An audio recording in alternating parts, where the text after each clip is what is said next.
Desde el año 2016 se promulgó una ley la cual tiene como principal objetivo garantizar el derecho a una educación inclusiva y de calidad para todos, enfocándose primordialmente en la disciplina profesional docente, apoyando su desempeño y valoración, abordando desde el ingreso a los estudios pedagógicos hasta su desarrollo de la carrera profesional. Esta es la Ley 20.903, que tiene por nombre Sistema de Desarrollo Profesional Docente. Pero, ¿qué piensan los y las docentes de tal ley? Para esto tenemos una serie de preguntas que nos ayudarán a saber cómo fue y está siendo actualmente su experiencia. Un apartado de la ley considera un sistema de inducción para docentes principiantes a los cuales, para facilitar su inserción en la comunidad educativa, se pueden someter a un mecanismo de mentoría. Aunque, ¿cómo fue para ellas y ellos el proceso de inducción al campo laboral docente? ¿Recuerdan algún método que les haya facilitado este proceso? No hay una inducción como tal en los liceos cuando uno entra. Hay una organización muy grande en los liceos que uno tiene que conocer, y eso no se da, no se da, hace un acompañamiento por parte de los establecimientos. Por lo general UTP te acompañaba, ¿ya? Y se supone que tiene que ser la UTP el organismo encargado dentro del liceo para decirte en qué elementos puedes mejorar. Sin embargo, esa forma como de acompañamiento que ellos le llamaban,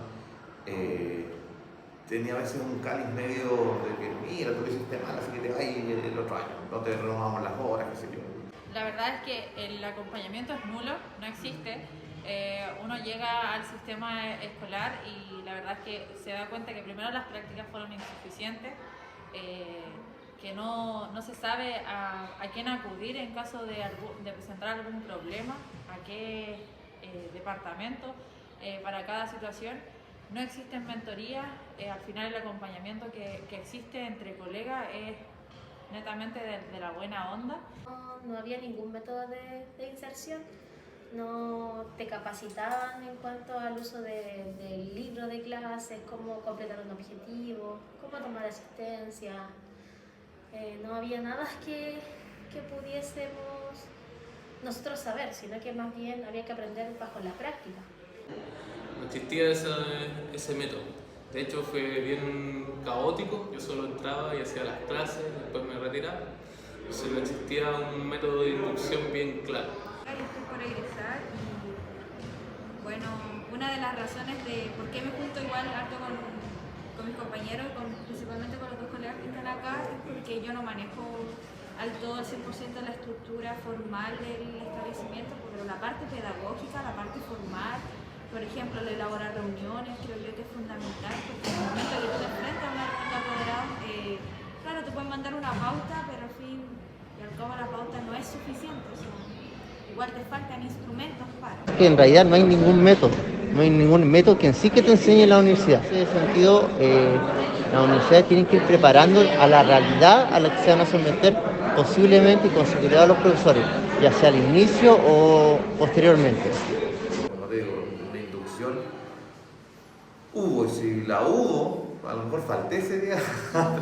Desde el año 2017 se aumentó el porcentaje de horas no lectivas gradualmente hasta el año 2019, donde finalmente se logró que esta cifra subiera de un 25% a un 35% para docentes de enseñanza media y a un 40% para docentes de enseñanza básica.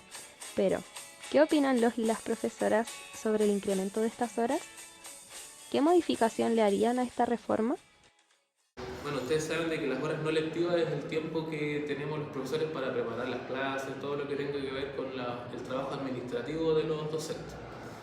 Entonces, siempre ese trabajo es muy extenso y en términos personales el profesor o profesora tenía que llevarse ese trabajo para la casa. Se recurren a las horas no lectivas de los otros docentes para tratar de cubrir lo que más se pueda a los profesores que faltan. Claro, este porcentaje ha aumentado, tenemos más horas lectivas para poder planificar, pero aún así siento que no es suficiente, debería ser 50 y 50, 50 para planificar y 50 de clases. Esa fue una lucha que tuvimos harto los profesores, el aumento precisamente de las horas no lectivas, porque a veces tenías muy poco tiempo para hacer tu pega. Bueno, nosotros queríamos 50-50, pero independiente de que a lo mejor no es la cantidad que uno hubiese querido, es bastante más aceptable de lo que era antes. Antes era terrible. Comparando años atrás, obviamente que es una mejoría, pero aún sigue siendo insuficiente. Si bien esto está ahí en papel, a lo mejor lo que falta es que se haga respetar. Que se haga respetar que esas horas son de planificación, son para preparar clases, porque eso también genera que tengamos que llegar a nuestras casas a trabajar. La nueva carrera profesional docente es un apartado de la ley donde a partir de los resultados obtenidos en base a diversas evaluaciones que rinden las y los profesores, se puede aportar en su desarrollo formativo específico y con una nueva escala remunerativa.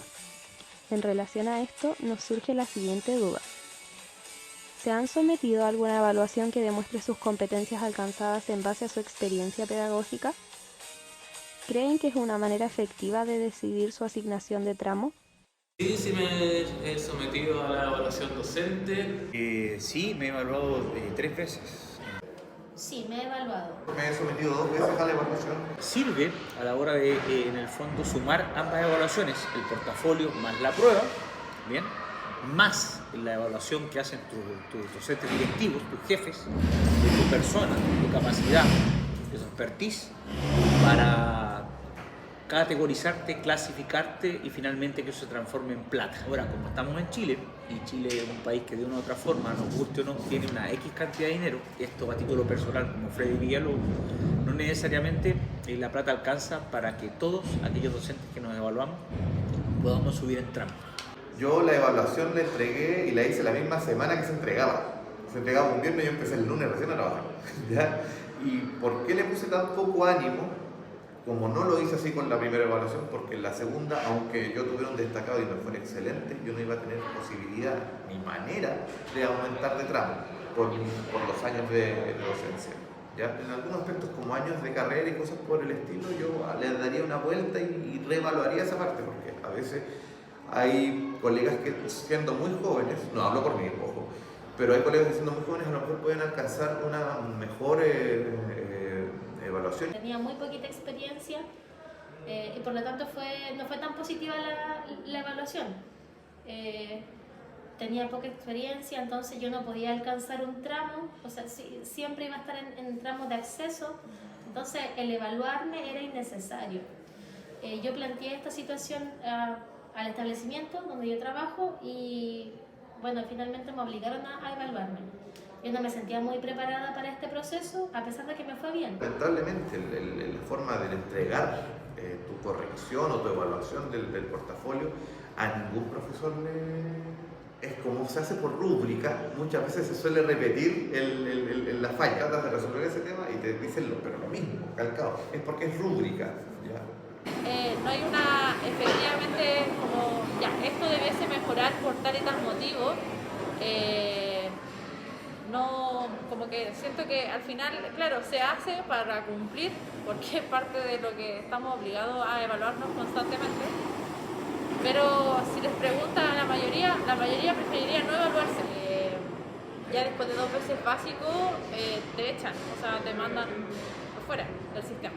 Creo que es necesario quizás solo hacer la evaluación, no tenemos que someternos a todo este proceso que también es largo.